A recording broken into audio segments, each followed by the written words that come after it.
মেচিনে ধান কাটিছে মেচিনে ইয়াত ধান কাটিছে 4 বিঘা মাটি এখন ট্ৰেক্টৰখন ফাঁচি গ'ল ওলাব পৰা নাই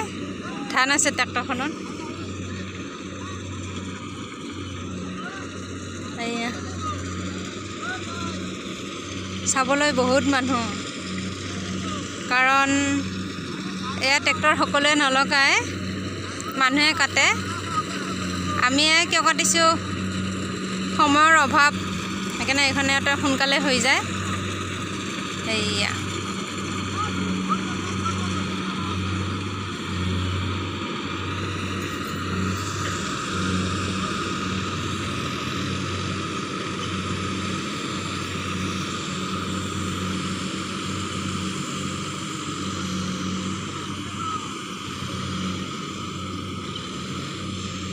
এখন পুৰা ফাঁচি গ'ল